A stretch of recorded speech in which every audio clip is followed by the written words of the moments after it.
Menendez? Ooh, have you been in the second floor women's restroom? Really, you too? That story's probably more interesting than mine. Now at 46th Avenida Menendez is Harry's Restaurant, some of the best seafood on the bay, as well as the home of my next door, Miss Catalina de Porras. Now, Catalina de Porras lived here in St. Augustine in 1763 when the British came. Oh, man, that British. I'm Cuban, so I'm a little jaded too. Yeah. Now, Catalina and her entire family were kicked out of her childhood home and sent back to Havana, Cuba. Now, being only 10 years old, Miss Catalina did not understand why she rooms. Snuffed out candles often relight and fireplaces extinguish on their own. The strong scent of perfume wafts through the air with no one moving. Now, one woman was in the second floor women's restroom washing her hands at the glass, but a strange presence behind her. Now, she brushed it off as a public restroom till she looked back in the mirror and saw a set of eyes staring back at her. Now, this is supposed to be the most haunted room because this was Miss Catalina's original bedroom. So many amateur ghost hunters and this man have gone into that second floor women's restroom, taking photos of themselves in the glass. Or at least that's what he told me. One or two have seen Miss Catalina standing behind their shoulder. Now she is joined 100 years later by a male figure, and we know it is not her husband because he appears in late Victorian clothing. He's thought to be a man in the house when it was a boarding home, and the building burned down in the late 1900s. He, gone with the wind style, still walks down the grand staircase, through the main dining room, and disappears.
We are going right inside.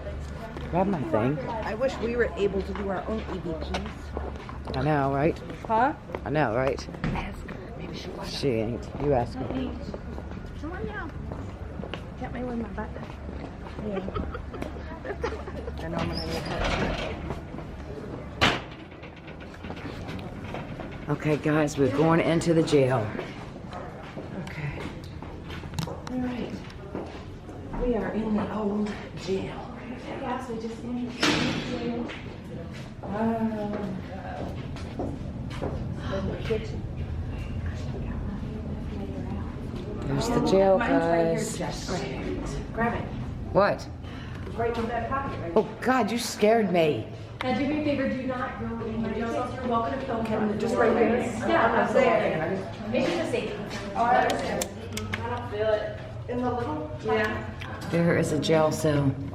Look at the chains on the floor.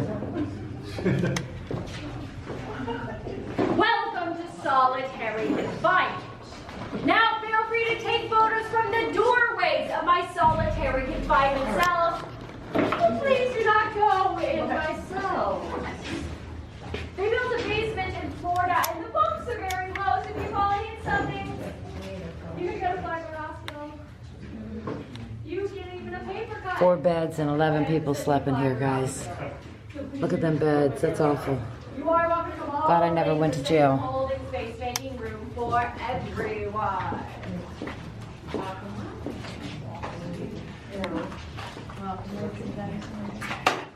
Oh, shoot. Anybody else want to do? Awesome. Feel free to come all the way in space. I gotta go lock the front door, okay? When I come back, I'll tell you the story about that man and like Kodak picture right there. This one's the same. Wow. What The hell's that? Good! That takes care of her! Now we can be alone!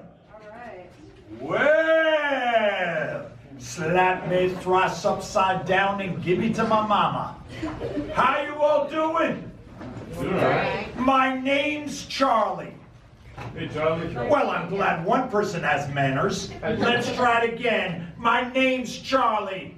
I don't know why you want to come in here unless someone dragged you, especially at night. But now that girl brought you in here, I think I just might get my revenge. Ha! I know I'm only kidding. You see, every time that motor-mouthed Peter Pan talking history folk come in here, they miss the finest parts about this place. So tonight, on behalf of me and my boon companions, I'm gonna tell you about all 8 of our hangings, so you get to know us personally. Start with this little madman right over here. I see you all notice the big Kodiak picture on the wall. That there is Sim Jackson himself, right before he swung, right in the middle with the flowers. And that there's the sheriff, old Joseph Perry, another madman. And old Joseph Perry didn't like it when someone snapped a Kodiak picture right in the middle of his hanging. Of course, most people don't think Sims deserve flowers or the Kodiak picture after what he did to his wife. They got into an argument. It turned into a nasty fight. We don't know who struck first, but we know Sim struck last. He shut her up real quick, took a straight razor and went hacking at her throat, got stuck in her collarbone, and he couldn't yank it out. A couple of neighbors came in, found Sims lifting his wife's body with her head hanging by a thread. Oh my what God. a bloody mess. His final wish at his execution was to speechify to the crowd. Must have been about 500 people there. He went on making a grand fuss. Told everybody he'd meet them all in heaven. You wouldn't believe what happened next. A couple of brain doctors came down from up north, wanted to perform an experiment during the hanging. Sounded kind of sick to me. They wanted Sims to wiggle his fingers as long as he could while he was hanging there. They dropped that door, Sim went on wiggling, them doctors getting all excited. They wanted to see how long it was before he lost his conscious mind. Well, Sim went on wiggling for 11 minutes, and it was all of 30 before he gave up living and they pronounced him officially dead. How do you think it feels hanging there for all that time, with your body slowly dying and your being fighting for your last ounce of air? Well, in case you've never been hung before, I'm going to tell you what it's like. First of all, they make you build the death trap yourself. Then once it's built, you got to gap at them dang gallows because they're right outside your window for a month before your number comes up. On the day of your hanging, they bind your hands together real tight because they feared you're gonna run off or do something wild. They take precautions by have extra guns standing around pointing at you to make sure you're gonna drop. And if you're lucky enough, you say something grandiose to the crowd. Of course, some people just don't say nothing. And Steve Johnson, he just said to a friend, "Bring my boots to my wife, 'cause she can't afford to bury me." Them boots never got there. Steve's friend just didn't have the heart to tell him what his wife really thought of him. Nothing much. Them boots is upstairs. What are you looking at my feet for? You think I got them on? That'd be sick. You don't believe me? I'll show them to you. Come on, everybody upstairs now. Now nobody go dilly-dally down here alone, because if the home don't get you, the rat surely will. Come on.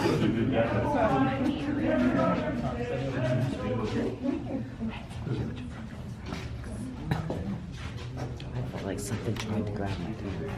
Mine too was pushing my camera down. My EVP'S started going off. Something pushed mine down And I too. was, right when he was over here, and then that's why I got startled, slammed down. Okay, guys, something pushed my camera down. That was creepy. That was really creepy. It was going off over here. It felt like something tried to push my camera down, Angie. That's weird, Mom. Didn't want your phone. I know.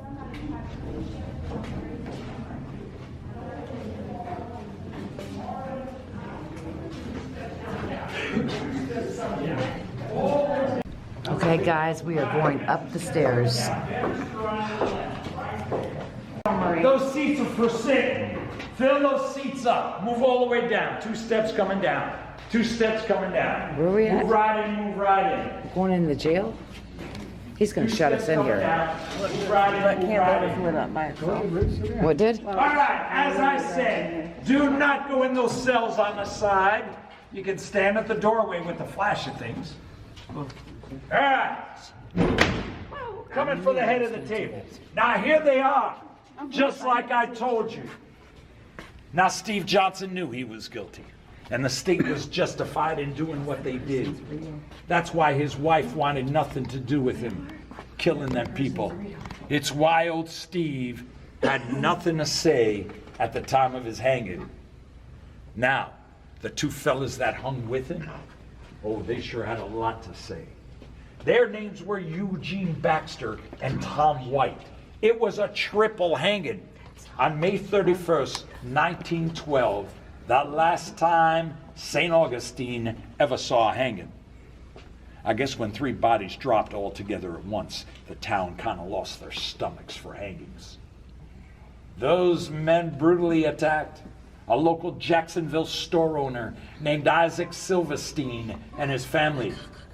Those murderers left their bruised and battered bodies for dead, and then requested to be hung here in St. Augustine with old Steve, on account they knew their sentence would be carried out quicker. You see, these men knew what jail time was like in these parts, and they deserved what they got, even though Tom was whining. "Oh, if I hadn't been friends with Eugene, this whole thing never ever would have happened." Now I'm going to tell you about a man you'd be glad you never meet in the middle of the night. His name was George Hawkins. Hawkins was a man who liked to live in the shadows, jumping in and out of the light. He had a dark mind. We just got locked in, guys. Yeah, we did. He shut us in. It's really cold right now. And all kinds of stuff on it. And the cold, it went away. Yeah. Hawkins followed him out of town, ducking behind trees, waiting for the moment to strike. He jumped up on his wagon, and he cut that peddler from neck to navel. Ooh. But he wasn't done yet. He reached inside and pulled the man's insides out. Oh, gross. Then he used the man's own wagon to cart those remains out into the middle of the woods. He thought he'd get away with it, he did. But he didn't take into account. Lord, snap that rope. I went sprawling awake in a crowd, right where you're standing. Everybody was running around. Sheriff Barry said, give me a rope, give me a rope. I moaned. My neck was broken in two.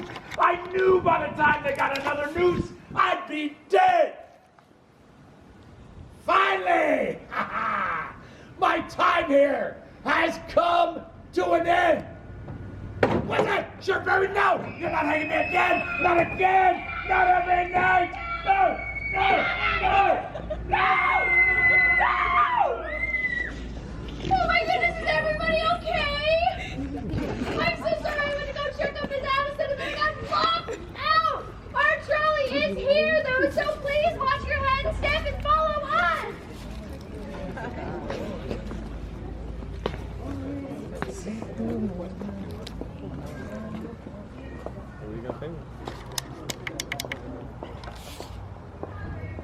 Okay, guys, I missed it. My camera, my SD card got full, so I missed the story. Be sure to check the story out on Angie's channel, Jennifer's channel, and Jessie's channel. Oh, God, bright. What the heck? Okay, guys, I missed it. My card was full, so that was the jail. I hope you enjoyed it. I'll see you soon. Love you. Make sure I didn't drop nothing on the floor, on the ground, wherever I was. Okay. There's the people to contact about that, and you could spend the night filmed to your heart's content. Now, ladies and gentlemen, if you do have anything questionable about anything on your camera roll, do feel free to ask me. I literally get paid to know about ghosts. In addition, if you feel a little left out, feel free to visit that Ghosts and Greystones book, as well as our website and our Facebook page, where we have actual haunts from both of our locations this evening. Now, I do have a little bit of bad news for you guys. This is my very last story. Everybody say, oh. You like me. You really like me. Hey, can we stop at Dunkin'? I wish they're closed right now. McDonald's is 24 hours. Just right across the street from the Welcome Center. Now, ladies and gentlemen, my last story is about a very brave warrior by the name of Osceola. Now, in 1837, Osceola and his men were fighting with the United States in a war known as the Second Seminole War. Now, a truce was rumored to be offered, so Osceola decided it was time to end the bloodshed by marching up to Augustine and Marcos, where it was revealed that there was no such truce. Osceola and his men were thrown into jail inside the fort, where Osceola became very ill. Now, he was given a local physician by the name of Dr. Frederick Wheaton, and Dr. Wheaton was well regarded, so no one thought it was strange when he requested Osceola move to Fort Moultrie, South Carolina, where Osceola died of malaria. I thought that was her place. Now, here's where the story takes a turn for the bizarre. Dr. Wheaton requested to be alone with the body before burial, and while there, he placed down his medical bag, took out his sharpest surgical knife, and began removing the head of Osceola from his body. He covered the deed with a ceremonial scarf until the funeral the next day. After the funeral, he once again requested to be alone with his dear friend, and while there, he removed the head from the coffin, placed it in his medical bag, and Osceola was buried with none the wiser. When Dr. Wheaton returned to St. Augustine, he placed that head in a jar on display on his desk, never revealing its true source. His patients were often too polite to ask where the head had come from, though it is often rumored that Dr. Wheaton's children were some of the best behaved in town. This could be due to the fact Dr. Wheaton used to place the head on the children's nightstand, send them to bed for the evening, and lock them in. Now, he must have wanted well-behaved grandchildren as well, because when his eldest daughter got married in 1863, he gifted her the head as a wedding present. God. She promptly got rid of the head by donating it to a medical sanitarium in upstate New York, which burned down 3 years later. Now, many of the artifacts were recovered, but the head of Osceola never was. In fact, it is still missing to this very day. That could explain why we get reports of a man in Native American garb by Arcasiades and Marcos late at night. It is rumored what Dr. Reedy did was sever the soul from the body of Osceola, forcing Osceola's spirit to wander eternally. Some say Dr. Reed knew exactly what he was doing. See, he had brothers and cousins who fought in the First Seminole War and were cut down by the brave warrior's hand. Maybe Dr. Reed is getting his final revenge on Osceola to this very day. The end.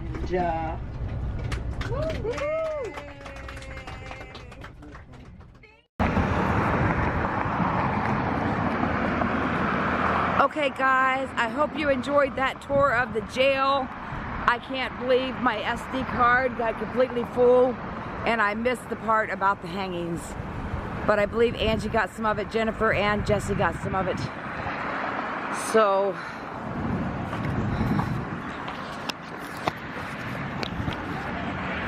I hope you enjoyed the night, and we're done. I gotta pee, and they're closed. So we gotta go somewhere and find a bathroom, and I will see you guys on the next video. Love you. Bye.